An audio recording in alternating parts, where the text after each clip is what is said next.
When we open up our Bibles to Galatians chapter 5 verse 17, it reads, "For the desires of the flesh are against the Spirit, and the desires of the Spirit are against the flesh. For these are opposed to each other to keep you from doing the things that you want to do."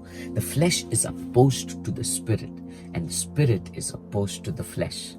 When we think about the ways of the flesh, that is jealousy, pride, anger, resentment, gossip, and there are so many other such.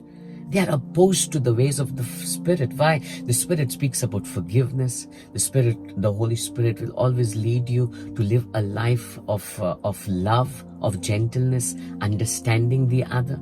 The ways of the flesh are such that would be prayerlessness. That means you don't feel like praying. Or even if you get up to pray, your flesh would just tell you, go back to sleep. Your mind would begin to think things that you need to work at the time of prayer. Come on, don't you feel that at times? Those are the things that the flesh does. It opposes the ways of the Spirit. The flesh will tell you, you need to keep saving and keep saving and keep saving. Never be a giver. That's what the flesh will tell you. I'm not saying saving is wrong. But when the Spirit of God leads you to give, the flesh will always stand in the way and say, no, don't do it. You need it. But the ways of the Spirit is we begin to trust God. We know that God is the one who's our provider. The ways of the Spirit will say, I need to get up to pray. We tell ourselves it's not the fleshly desires, but it is God that is our priority.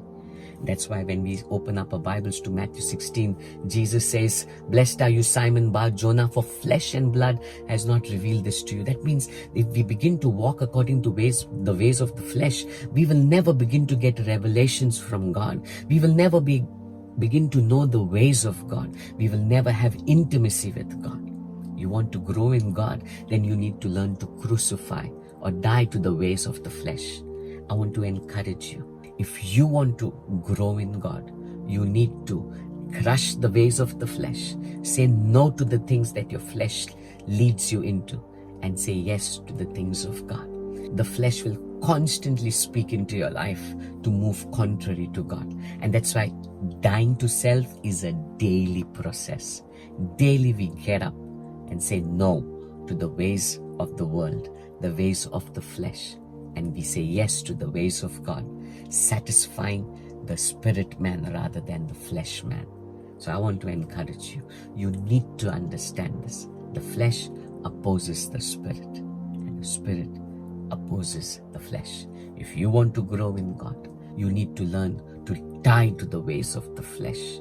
Die to the ways of the flesh and grow in your spirit if you truly want to have an intimate, deep relationship with God. God bless you.